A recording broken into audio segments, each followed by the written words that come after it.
Okay, ji, welcome back. This is week number 15, recording number 2. In this recording, we are going to, in this part, in this lecture, we are going to discuss the further classification of the combinatorics part 2, जिसमें हम वो वाली चीज़ें discuss करेंगे जो कि हमने first वाली रिकॉर्डिंग में डिस्कस नहीं की। यानी फर्स्ट वाली रिकॉर्डिंग में हमने डिस्कस की थी वो वाली सारी की सारी चीज़ें जहाँ पे ऑर्डर मैटर करता है। इस पूरी रिकॉर्डिंग में हम वो वाली चीजें देखें जहाँ पे ऑर्डर मैटर नहीं करता। रेपिटेशन अलाउड हो सकती हैं और रेपिटेशन अलाउड नहीं हो सकती। उन दोनों को हम यहाँ पे, जिसको हमने लास्ट टाइम, हमने जो पिछली रिकॉर्डिंग में देखा है उसमें देखा है के सैंपल और के परम्यूटेशन। ऑर्डर मैटर करता था, एक में रेपिटेशन अलाउड थी, एक में रेपिटेशन अलाउड नहीं थी। सो उस वजह से क्या था कि हमारे पास ऑर्डर वाले हिसाब से फर्स्ट वाली जो कैटेगरी थी वो वाली हमने फर्स्ट वाले लेक्चर में, जिसमें हमने के परम्यूटेशन और के सैंपल्स और साथ उसकी एग्जांपल्स सॉल्व की थी। इस वाले रिकॉर्डिंग में हमने क्या करना है, इस वाले लेक्चर में हमने वो चीजें देखनी है जिसमें दो चीजें एक्चुअल में हमने उनका नाम रखा हुआ है, के सिलेक्शन एंड के कॉम्बिनेशन।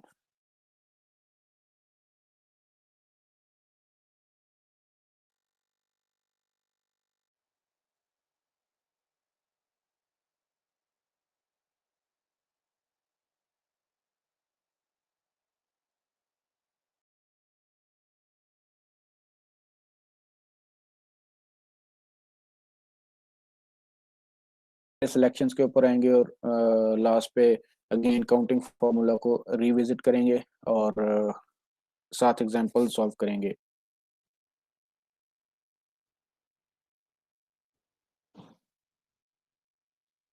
सो के कॉम्बिनेशन से हम स्टार्ट करेंगे, उसके बाद परम्यूटेशन एंड कम्बिनेशन, फिर उसके बाद के सिलेक्शंस एंड काउंटिंग फार्मूलाज, और लास्ट पे फिर हम एग्जांपल्स, मतलब एग्जांपल साथ साथ सॉल्व करते रहेंगे। जस्ट लाइक जैसे हमने प्रीवियस वाले लेक्चर में, प्रीवियस वाले रिकॉर्डिंग में जब हम के सैंपल्स और के परम्यूटेशंस की बात कर रहे थे उसमें भी हम साथ साथ एग्जांपल सॉल्व कर रहे थे। सिमिलरली यहाँ पे भी हम साथ साथ एग्जांपल सॉल्व करेंगे ताकि हमें क्लैरिटी होती रहे। So again, I am going to just switch off the camera so that we can focus on to the agenda and the topics that we have.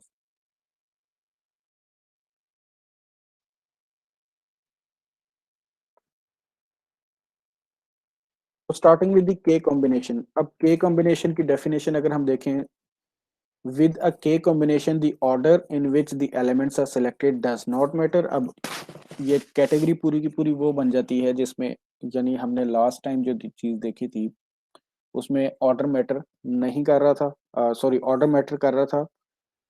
जिसमें रेपिटेशन अलाउड थी उसको हम के सैंपल्स बोल रहे थे, और जिसमें रेपिटेशन अलाउड नहीं थी उसको हम के परम्यूटेशन बोल रहे थे। तो यानी डिफरेंस जो था वो रेपिटेशन के हिसाब से था। सेकंड कैटेगरी जिसमें ऑर्डर मैटर नहीं करता, उसमें अगेन फर्स्ट वाली कैटेगरी उसके अंदर आती है के कॉम्बिनेशन की, जिसमें ऑर्डर मैटर नहीं करता, एलिमेंट्स भी रिपीट नहीं होते। ठीक है, उसको हम बोलते हैं के combination. So with the K combination, the order in which the elements are selected does not matter and the elements cannot repeat. His definition है, a K combination of a set of n elements is a choice of K elements taken from the set of n elements such that the order of the elements does not matter and elements cannot be repeated. इसको represent करने के लिए symbol C N के इस्तेमाल किया जाता है।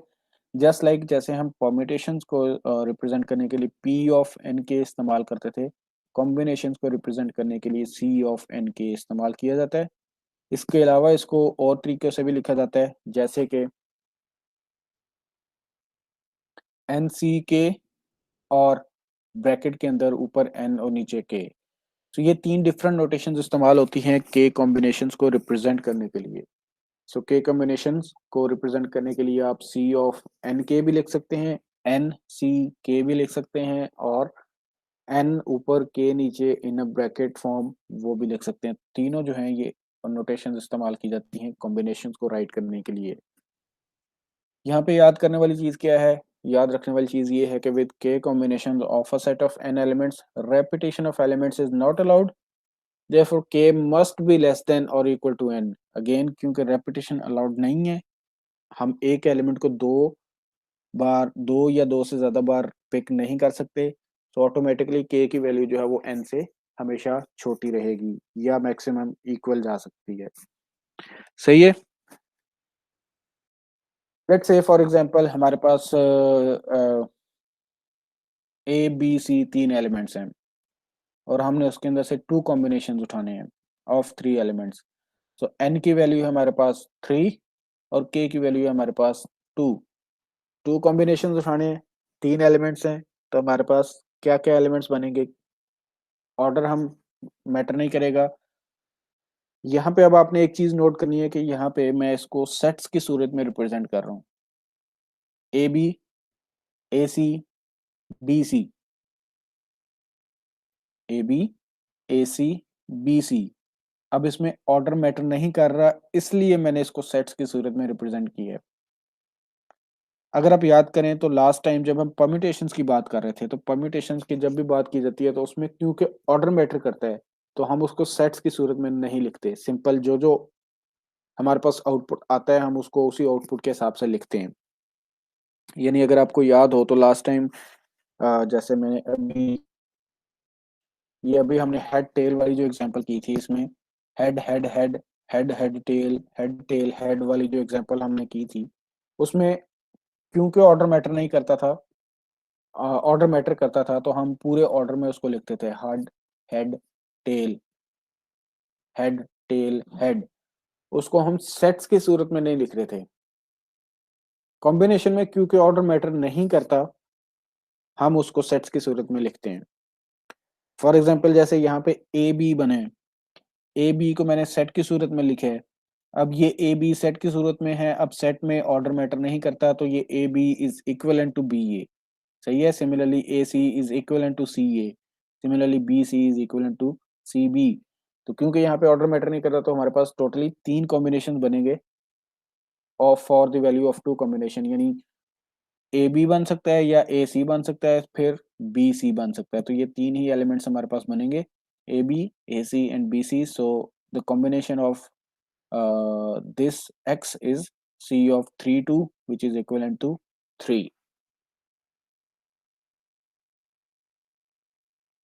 Now let's say you have x equals to a b c d e। अब आपके पास पांच एलिमेंट्स हैं, n की वैल्यू है आपके पास 5। अभी तक हमने इसका फॉर्मूला नहीं बनाया, के कॉम्बिनेशन वाले का फॉर्मूला अभी तक हमने नहीं बनाया। खैर उसके बगैर हम इसको देखते हैं कि वो कैसे बन सकते हैं। सो अब क्योंकि ऑर्डर मैटर नहीं करता और जो रेपिटेशन है वो हमारे पास अलाउड नहीं है, सो हम क्या करेंगे, एक्सरसाइज में कह रहे हैं कि हमारे पास पांच एलिमेंट्स हैं ए बी सी डी ई, और हमने थ्री के कॉम्बिनेशन जो है ना वो सारे के सारे यहाँ पे रिप्रेजेंट करने हैं। So list all three combination of the five elements of the set X and hence find the value of C of 5 and 3।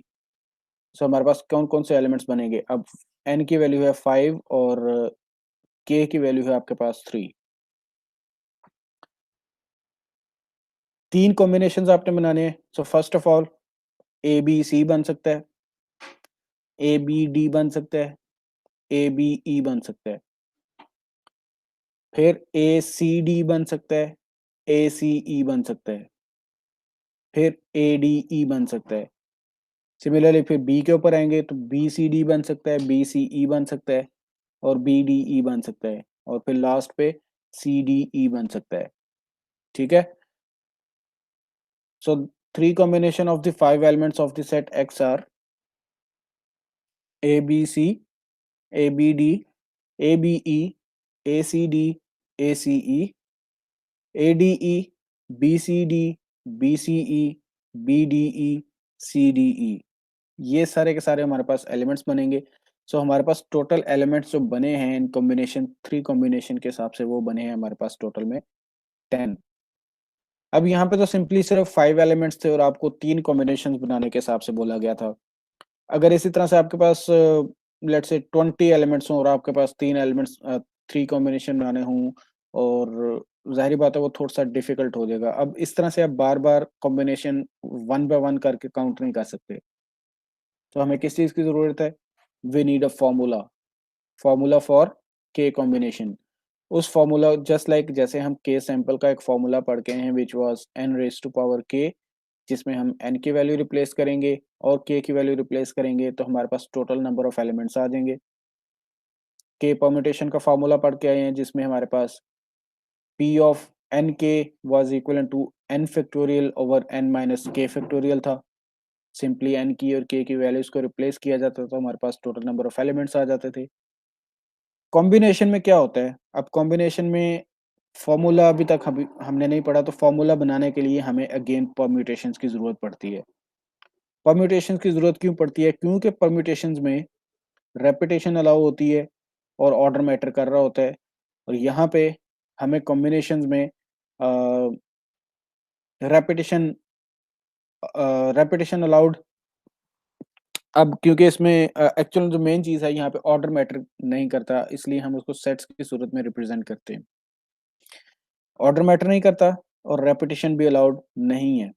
सो इसका मतलब हमारे पास मैक्सिमम जो अभी हमने देखा है कि k की वैल्यू n से ज़्यादा कभी बड़ी नहीं हो सकती। तो हमारे पास कोई फॉर्मूला होना चाहिए जिसकी मदद से हम सिंपली उसको रिप्रेजेंट कर सकें, फॉर्मूला के अंदर n की और k की वैल्यूज को रिप्लेस कर सके, तो हमारे पास टोटल नंबर ऑफ कॉम्बिनेशन जो पॉसिबल कॉम्बिनेशन बन सकते हैं हमारे नंबर ऑफ एलिमेंट्स की सूरत में, वो आ जाए। तो उसको लेने के लिए अगेन हमें परम्यूटेशंस की एग्जांपल देखनी पड़ेगी।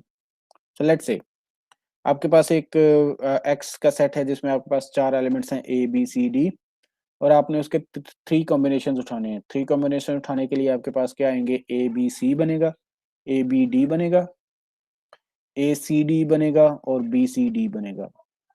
सो hence C of 4 3 will be equivalent to 4। ये चीज क्लियर? ये तो कॉम्बिनेशन थे। परम्यूटेशन हमारे पास इसकी क्या बनेगी?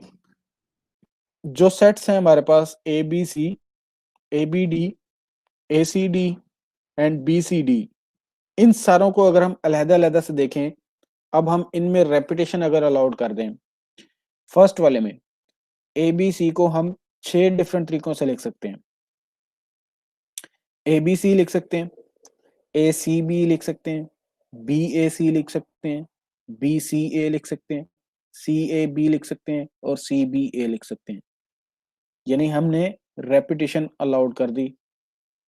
ए बी सी लिख दिया, ए सी बी लिख दिया, बी बी ए सी लिख दिया, मतलब हमने ऑर्डर जो है ना वो डिफरेंट कर दिया। ए बी सी लिख दिया, ए सी बी लिख दिया, बी ए सी लिख दिया, बी सी ए लिख दिया, सी ए बी लिख दिया, सी बी ए लिख दिया। उन 6 के 6 को यहाँ पे अगर हम कॉम्बिनेशन के हिसाब से लिखें तो वो एक ही सेट बनता है, which is A B C. Similarly आप सेकंड वाले को उठाएं, ए बी डी को, उसको अगेन 6 डिफरेंट तरीकों से लिखा जा सकता है। A B D, A D B, B A D, B D A, D A B, D B ए।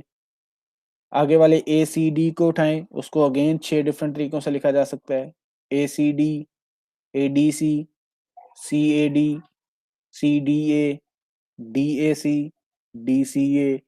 और लास्ट पे अब बी सी डी वाले कॉम्बिनेशन को उठाएं, उसको अगेन 6 डिफरेंट परम्यूटेशंस में लिखा जा सकता है। B C D, B D C B D, C D B, D B C और डी सी बी। इसका मतलब हर कॉम्बिनेशन जो एक पॉसिबल कॉम्बिनेशन है वो एक या एक से ज्यादा परम्यूटेशंस बनाने की काबिलियत रखता है।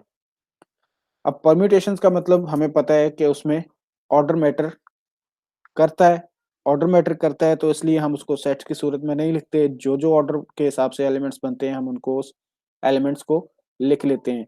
अब यहाँ पे क्योंकि ऑर्डर मैटर नहीं कर रहा था तो हमने क्या किया, ए बी सी को सिर्फ एक बार लिख दिया, तो वो एक कॉम्बिनेशन बनेगा ए बी सी का। बट उस ए बी सी की हमारे पास 6 डिफरेंट परम्यूटेशन बनती हैं। वो 6 कैसे बनती हैं? 3 फैक्टोरियल के हिसाब से बनती हैं। ए बी सी 3 एलिमेंट्स है ना एक्चुअल में, सो उसके 3 फैक्टोरियल के हिसाब से हमारे पास उसकी परम्यूटेशन बनती हैं।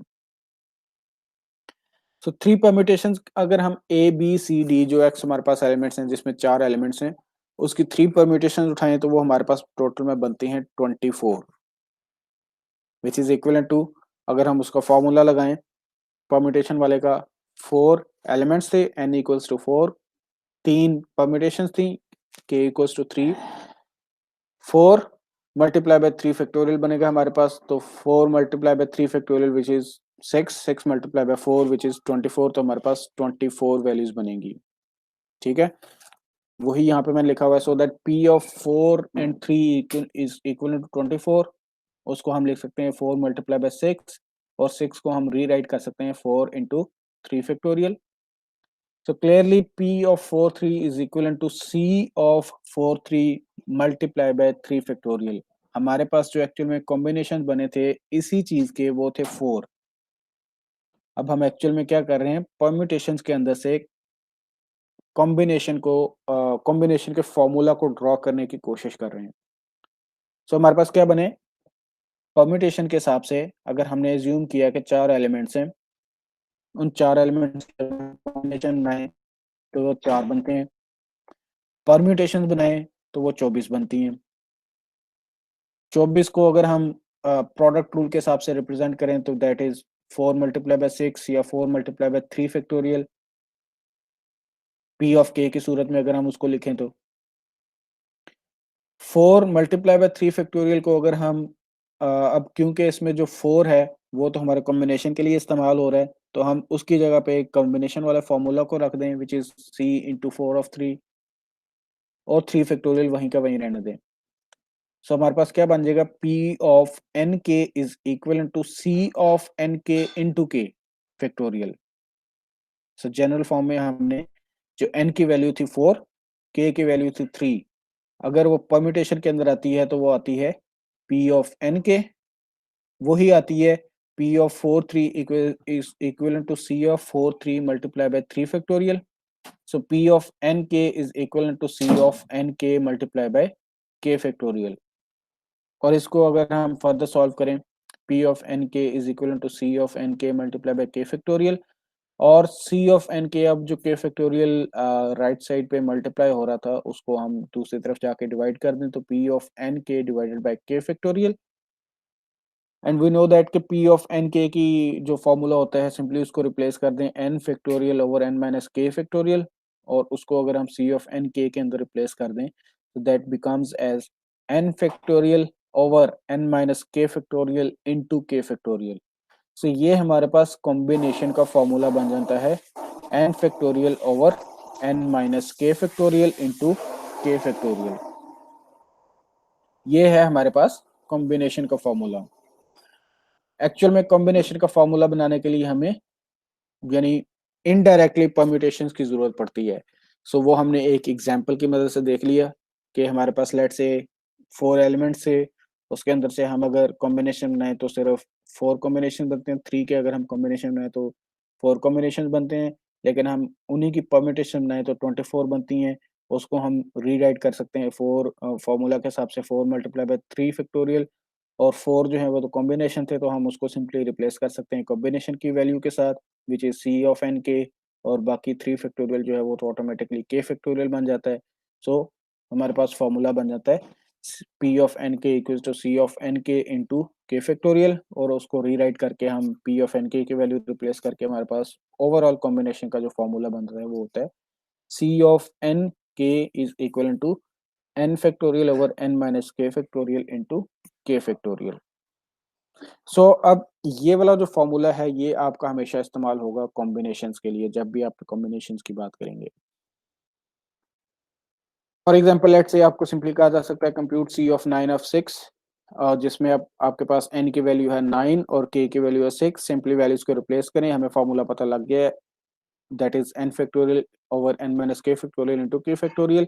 सो ये बन जाएगा 9 factorial over 9 minus 6 factorial into 6 factorial. इसको सॉल्व करेंगे तो ऊपर बन जाएगा 9 मल्टीप्लाई बाय 8 मल्टीप्लाई बाय 7, नीचे बनेगा 3 मल्टीप्लाई बाय 2, तो वो हमारे पास आंसर आ जाएगा 84। यहाँ पे कुछ कॉम्बिनेशंस के लिए बेसिकली कुछ पहले से रूल्स बना के रखे हुए हैं या रिजल्ट्स बना के रखे हुए हैं जिनको आप ये समझ लें कि ये बेस रूल्स हैं और ये हमेशा ऐसे ही रहेंगे। सो आप इनको याद कर लें सही तरीके से, not very much difficult. For example part A में देखें, वो कह रहा है सी ऑफ एन जीरो, जब आपके पास जीरो कॉम्बिनेशन आप बनाना चाह रहे हो एन एलिमेंट्स का तो आपके पास एक एम्प्टी सेट बनेगा, यानी टोटल नंबर जो आपके पास बनेंगे वो 1 होंगे। टोटल एलिमेंट्स की जो आपके पास रिजल्ट बनेगा वो 1 होगा। कैसे? जस्ट एज्यूम कि आपके पास लेट्स से 5 एलिमेंट्स हैं n, और उसमें से आप जीरो कॉम्बिनेशन बनाना चाहते हैं। जीरो कॉम्बिनेशन का मतलब कि आप कोई भी एलिमेंट बीच में से नहीं उठा के पिक नहीं करना चाहते। सो ऑब्वियसली आपके पास एम्प्टी सेट बनेगा।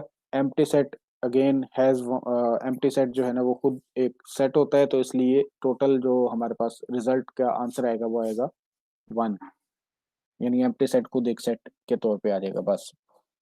तो एक ही कॉम्बिनेशन बनेगा, वो बनेगा एम्प्टी सेट का।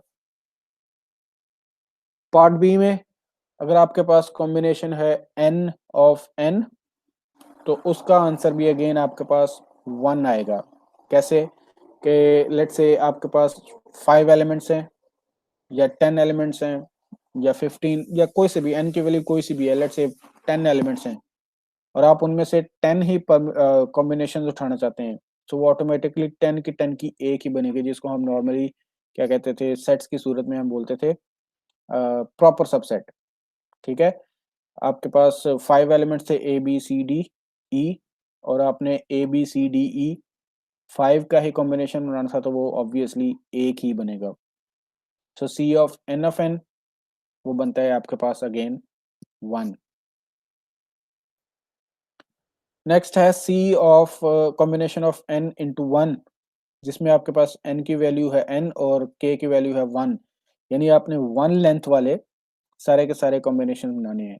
सो अगेन अगर आपके पास 10 एलिमेंट्स हैं, आप वन लेंथ के 10 एलिमेंट्स उसके अंदर से पिक कर सकते हैं, कॉम्बिनेशन बना सकते हैं, तो दैट मीन्स कि आपके पास जो आंसर आएगा वो आएगा n एलिमेंट्स। अगर 2 एलिमेंट्स आप उठाना चाहें, part D C of combination of n 2, सो वो आपके पास अगेन एक सिंपल सा फॉर्मूला बन जाता है n into N minus one over 2, यानी आप इसको फॉर्मूला के ऊपर भी चाहें तो रिप्लेस कर लें, यानी जो हमारे पास फॉर्मूला बना है n factorial over n minus k factorial into k factorial, या फिर आप सिंपली जब आपको पता हो कि k की वैल्यू 2 है तो आप simply n into N minus one over 2 factorial कर लें। लेट्स से कि फॉर एग्जांपल आपके पास n की वैल्यू है 10, सो उसमें से आपने 2 कॉम्बिनेशन उठाने हैं, सो 10 इंटू आप सिंपली उसको 10 इंटू 9 डिवाइडेड बाय 2 कर सकते हैं, विच इज़ 45। अगेन 45 जो है वो आप चाहे इस तरीके से, आप ये क्योंकि याद करना और इम्प्लीमेंट करना बहुत ईजी है, 10 को 9 के साथ मल्टीप्लाई किया और 2 के साथ डिवाइड कर दिया।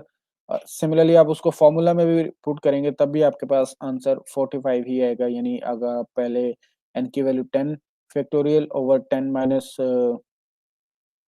2 फैक्टोरियल इंटू 2 फैक्टोरियल करेंगे तो अगेन 10 माइनस 2 बनेगा 8 factorial over 2 factorial into 2 factorial, तो अगेन आपके पास आंसर जो है वो 45 ही आएगा। यानी अगर मैं इसको यहाँ पे लिख के दिखा देता हूँ, हमने जो चीज़ की है वो है कि सी ऑफ एन 2, और मैंने कहा है कि आप simply n into N minus one over 2 के साथ लिख सकते हैं, तो ये हमारे पास लेट से हमने कहा है n की वैल्यू थी 10, सो 10 इंटू 9 डिवाइडेड बाई 2, तो आंसर आता है आपके पास 45। और अगर आप इसको फॉर्मूला में प्लेस करके देखें तो फॉर्मूला में क्या आता है, 10 factorial over 10 minus 2 8 factorial into 2 factorial, तो वो आपके पास क्या बनता है, 10 multiply by 9 multiply by 8 factorial, और नीचे 8 factorial into 2 factorial, 8 factorial cancel out हो जाते हैं, तो पीछे अगेन 10 मल्टीप्लाई बाय 9 और 2 विच इज़ अगेन 45। सो दोनों में आंसर जो है वो सेम आता है, तो इसलिए सिमिलर इज इजीली याद करने वाली जो चीज़ है वो ये है कि आप सिंपली जब आपको पता हो कि आपने सिर्फ 2 परम्यूटेशन निकालनी है, तो जो भी आपके पास एन 2 कॉम्बिनेशन निकालने हैं, तो जो भी वैल्यू है आपके पास n की उसको उससे छोटे नंबर के साथ मल्टीप्लाई करें और 2 के साथ डिवाइड कर दें। सिमिलरली सी ऑफ एन के को आप लिख सकते हैं C of N into N minus के, यानी k की जगह पे n माइनस के भी रिप्लेस करेंगे तब भी आपके पास आंसर जो है वो सेम आएगा। जस्ट लाइक इस एग्जांपल को अगर आप देख लें, आपके पास सी ऑफ एन 2 था, अगर आप इसी को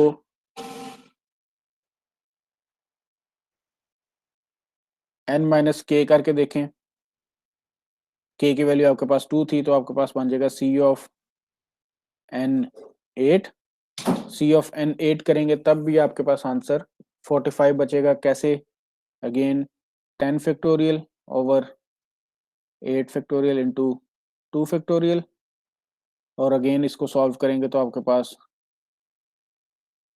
10 मल्टीप्लाई बाय 9 ओवर 2 बचेगा, which is again 45।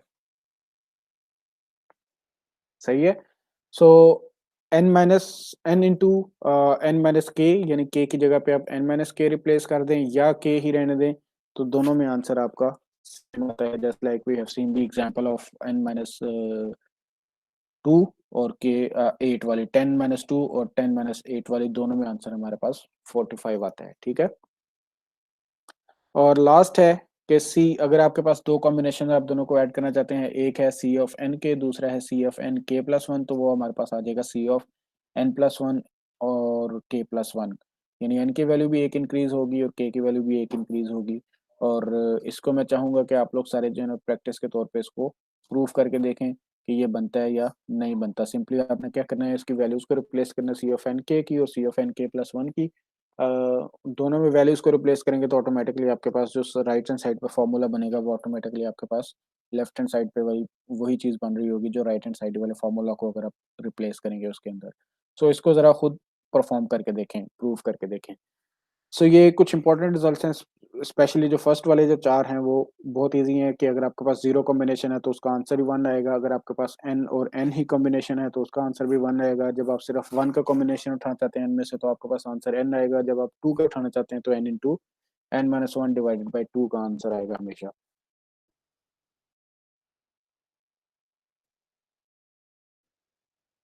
Moving on, let's say a student is to answer 8 out of 10 questions on an exam. Find the number m of ways that the student can choose the 8 questions. और question number 2 है कि find the number m of ways that the student can choose the 8 questions if the first 3 questions are compulsory. यानी पहली चीज कि सबसे पहले question समझना है। क्वेश्चन समझने में क्या है, क्या student is to answer 8 out of 10 questions on an exam. 10 question दिए गए हैं उसको, उसने 8 क्वेश्चंस करने हैं। अब इसका मतलब हमारे पास कॉम्बिनेशन बनेंगे। कॉम्बिनेशन बनेंगे तो उसने ऑटोमेटिकली फर्स्ट वाले पार्ट में आपको बता दिया कॉम्बिनेशंस कैसे बनेंगे। पहली चीज हमारे पास क्योंकि रेपिटेशन अलाउड नहीं हो सकती और ऑर्डर मैटर नहीं करता और रेपिटेशन भी अलाउड नहीं हो सकती। आपके पास अगर लेट से एक स्टूडेंट को एग्जाम के अंदर 8 क्वेश्चन दिए जाते हैं, 10 क्वेश्चन दिए जाते हैं, बल्कि टीचर ये नहीं देखता कि वो उसने 10 जो 8 क्वेश्चन उसने सॉल्व करने थे वो किस ऑर्डर में किए हुए हैं। पहले वो क्वेश्चन नंबर 1 कर ले, फिर वो क्वेश्चन नंबर 8 कर ले, फिर वो क्वेश्चन नंबर 3 कर ले, फिर वो क्वेश्चन नंबर 7 कर ले। So that does not matter. ठीक है, उससे कोई खास फर्क नहीं पड़ता।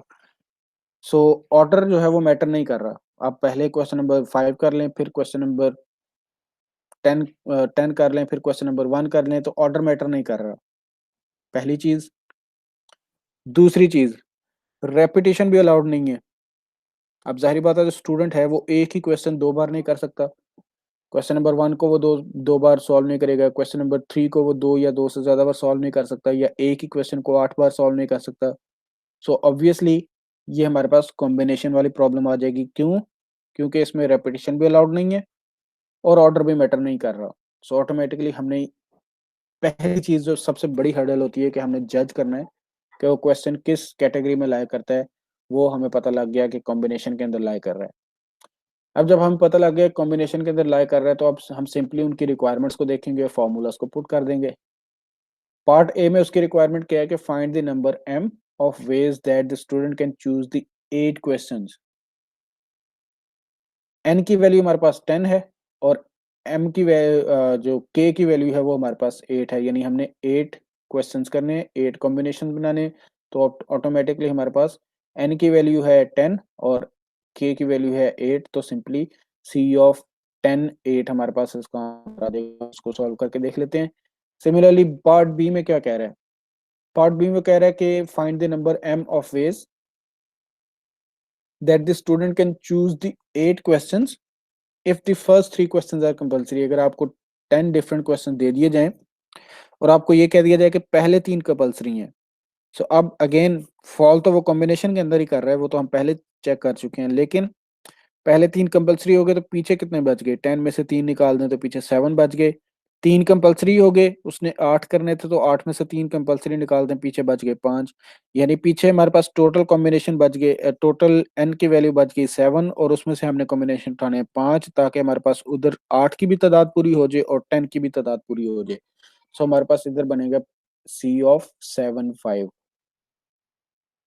So the 8 question can be answered in m equals to c of 10 8 which is 45 ways। आप इसको सॉल्व करके देख सकते हैं। 10 फैक्टोरियल ये भी हमने बल्कि सॉल्व किया है। 10 factorial over 10 minus 8 2 factorial into 2 factorial into 8 factorial, तो वो हमारे पास आंसर आता है 45। Part B 8 questions can be answered in m equals to c 7 5। 7 कैसे? 3 जो थे वो कंपल्सरी थे तो ऑटोमेटिकली 10 की जगह पे 7 बच गए। 8 उसने करने थे तो 8 में से 3 कंपल्सरी वो करेगा, पीछे 5 बच जाएंगे तो 5 चॉइसेस बच जाएंगी तो 5 कॉम्बिनेशन बनेंगे। सो हमारे पास बनेगा C 7 5 which is again 21। So 7 factorial over 7 minus 5 factorial into 5 factorial, तो वो हमारे पास आंसर आएगा 21।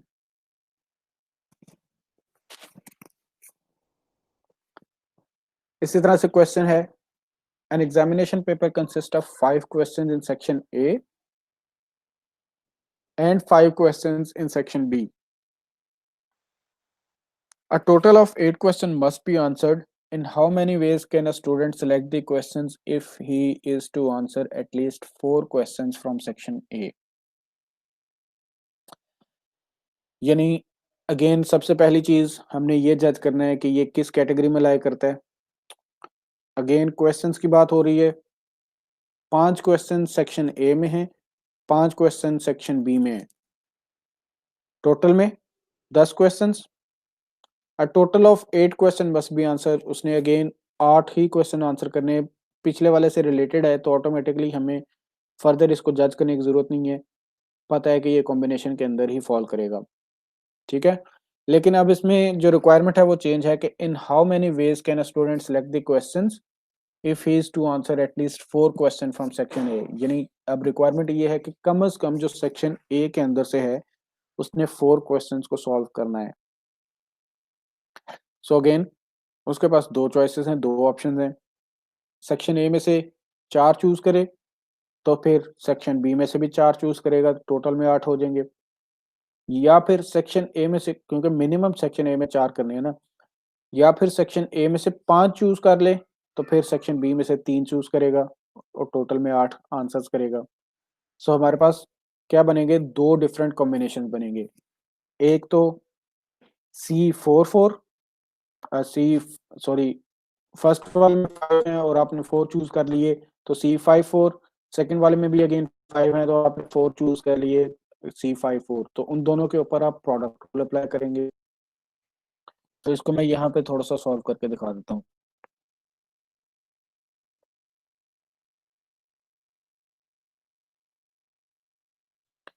तो आपके पास टोटल में सेक्शन ए है जिसमें 5 क्वेश्चंस हैं और इस तरह से सेक्शन बी है जिसमें आपके पास अगेन 5 क्वेश्चंस हैं। टोटल में आपने करने हैं 8। रिक्वायरमेंट ये है कि सेक्शन ए में से मिनिमम एटलीस्ट आपने 4 जो है ना वो पिक करने ही करने हैं। सो फर्स्ट वाली ऑप्शन बनाने के लिए या तो आप 4 सेक्शन ए में से कर लें और 4 ही सेक्शन बी में से कर लें, टोटल आपके पास 8 हो जाएंगे। सिमिलरली या फिर आप ये कर सकते हैं कि ए में से पूरे 5 कर लें तो बी में से फिर आप 3 करेंगे तो फिर आपके पास 8 बनेंगे। सो अब इन दोनों में आपके पास और आ रहा है, आप ये चूज करेंगे और आप ये चूज करेंगे तो इसका मतलब इसका कॉम्बिनेशन और इसका कॉम्बिनेशन, दैट मीन्स कि हम उन दोनों को और करेंगे, और का मतलब ऐड करेंगे, इनके अंदर यहाँ पे और यहाँ पे हम मल्टीप्लाई करेंगे, ठीक है। सो यहाँ पे मल्टीप्लिकेशन यानी प्रोडक्ट रूल अप्लाई हो रहा होगा और यहाँ पे और अप्लाई हो रहा होगा। अब फर्स्ट वाले को अगर हम सॉल्व करें तो फर्स्ट वाले में हमारे पास अगर हम A4 चूज करते हैं तो वो बनेगा C ऑफ 5 4, और B4 में से चूज करते हैं तो वो भी हमारे पास बनेगा मल्टीप्लाई बाय C ऑफ 5 4। इसकी बात करें तो अगेन यहाँ पे अगेन प्रोडक्ट रूल अप्लाई होगा, ये बनेगा C ऑफ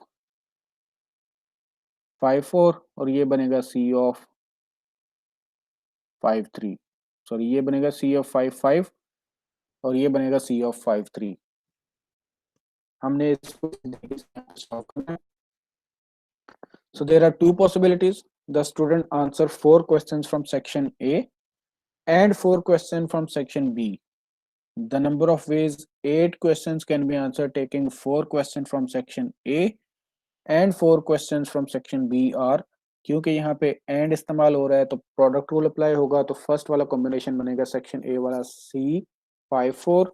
अगेन सेकंड वाले में से 5 में से 4 चूज करने हैं तो अगेन मल्टीप्लाई बाय C 5 4, तो उनका कॉम्बिनेशन के आंसर बनते हैं 5 multiply by 5 which is equal to 25। Second second possibility क्या है? The student answer 5 question from section A and 3 question from section B.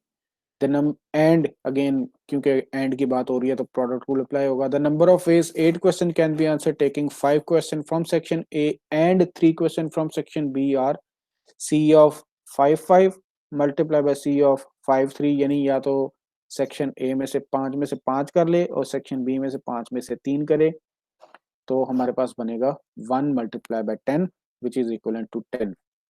और ओवरऑल में हमारे पास कितनी पॉसिबिलिटीज बन गई?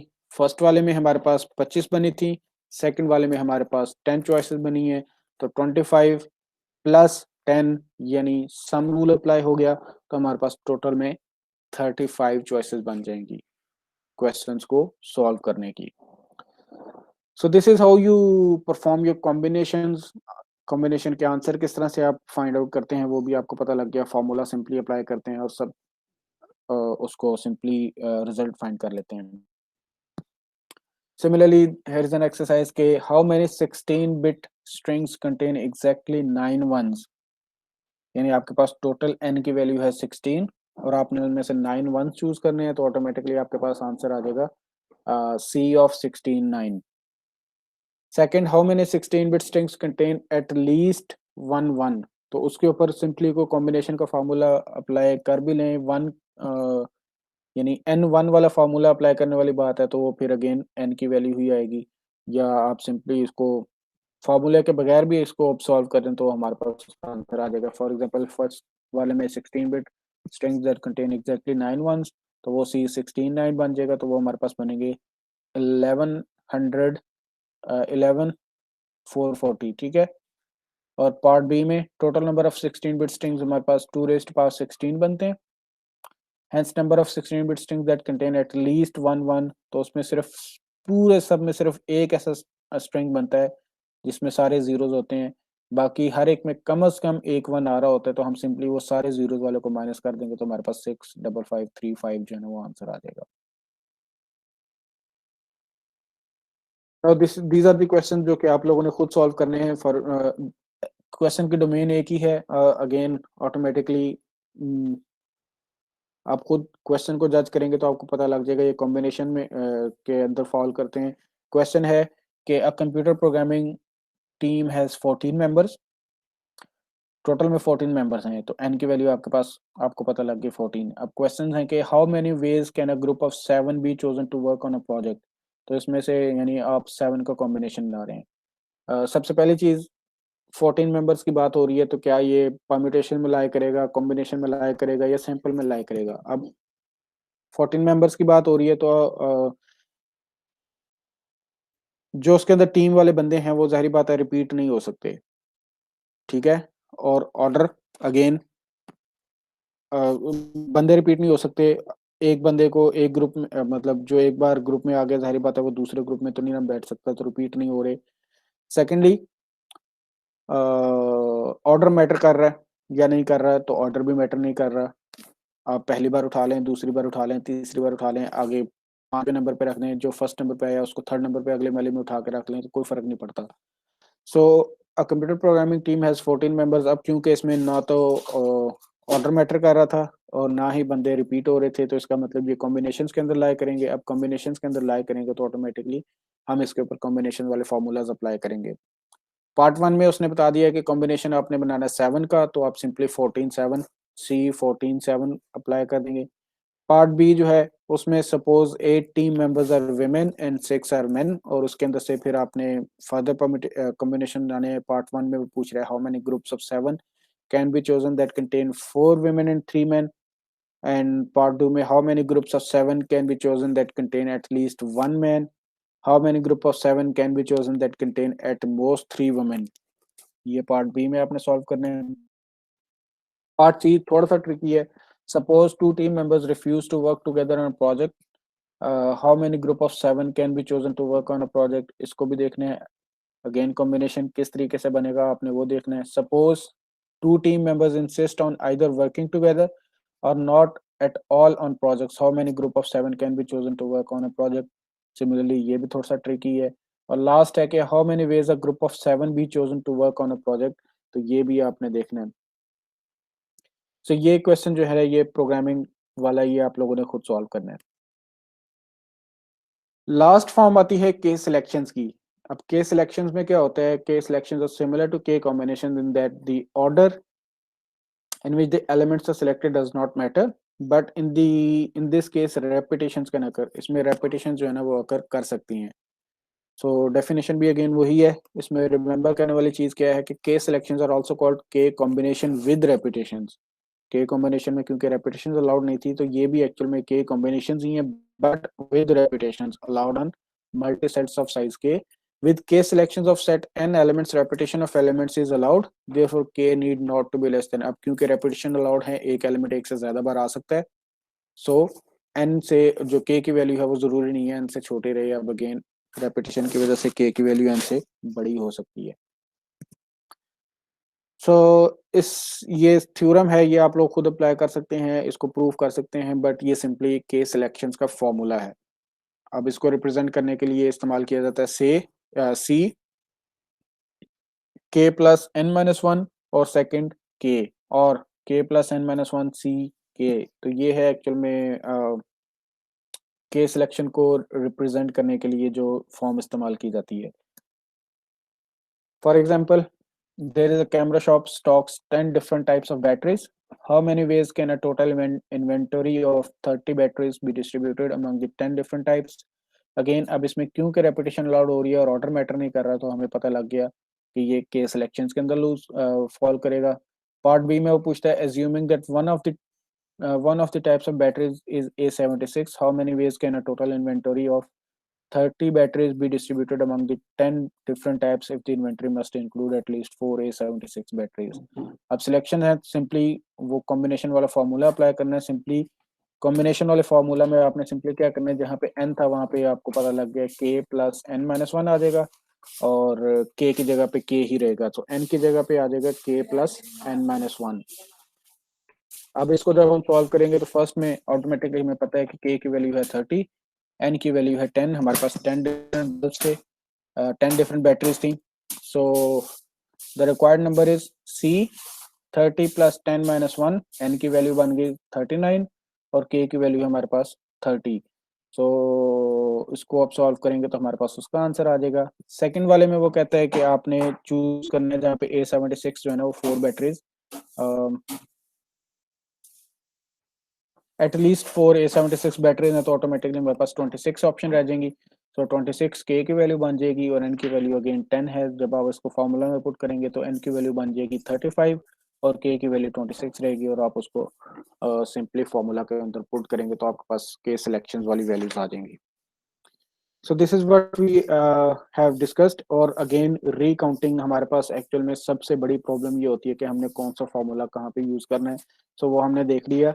ऑर्डर अगर मैटर कर रहा है, अब जो प्रीवियस लेक्चर था, जो प्रीवियस रिकॉर्डिंग थी, रिकॉर्डिंग नंबर 1, उसमें भी हमने देख लिया, और इसमें दोनों को कंबाइन करके एक्चुअल में जो हमारे पास सम अप करने के लिए हमारे पास जो काउंटिंग फार्मूला के चार्ट्स कैटेगरीज बनी है, उनके फार्मूलाज आ गए हमारे पास। So which formula to use is the biggest question, और सबसे मेन प्रॉब्लम ये होती है कि आपने ये जज करना है कि कौन सा क्वेश्चन किस कैटेगरी में लाइक कर रहे हो, और उसके ऊपर सिंपली वो फार्मूला आपने पुट कर देना है।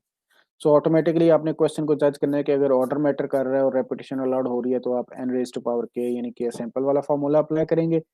और अगर ऑर्डर मैटर कर रहा है और रेपिटेशन अलाउड नहीं हो रही, तो फिर आप के परम्यूटेशन पी ऑफ एन के वाला फार्मूला अप्लाई कर देंगे।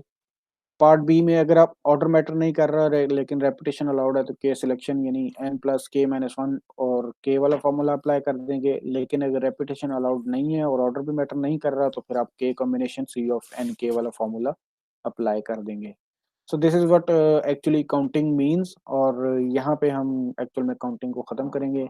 और this is all from counting या कॉम्बिनेटोरिक्स। इसकी सही तरीके से प्रैक्टिस कीजिएगा, और जो जो क्वेश्चंस आप लोगों को दिए हैं उनको सॉल्व कीजिए, जो जो मैंने सॉल्व करके दिखाए हैं उनको भी समझें, और जो प्रैक्टिस के लिए आपको क्वेश्चन दिए हैं उनको सही तरीके से सॉल्व करें। तो with this we come to the end of this lecture. बाकी अगर आपके पास कोई क्वेश्चंस होंगे, कोई क्यूरीज होंगी, तो you can ask those question in your live session. और लाइव सेशन जो है इस वीक का, मैंने आपको पहले बताया कि that will be section A का जो है वो लाइव सेशन नहीं हो सका, क्योंकि बिजली की वजह से। सेक्शन बी में ही आप लोग मेरे साथ कंबाइन करेंगे दोनों, और जिसका भी जो कोई क्वेश्चन होगा तो वो मेरे से पूछ सकता है। So that is it from my side. Week number 15 की दोनों रिकॉर्डिंग मैं ख़त्म कर चुका हूँ। ये मैं अभी अपलोड भी कर दूंगा, आप लोगों के साथ शेयर कर दूंगा। इनको सही तरीके से समझें, अंडरस्टैंड करें। और कॉम्बिनेशन का जो कॉम्बिनेटोरिक्स का जो चैप्टर है वो आज यहाँ पे ख़त्म हो गया है। सो टेक केयर, अल्लाह हाफिज़।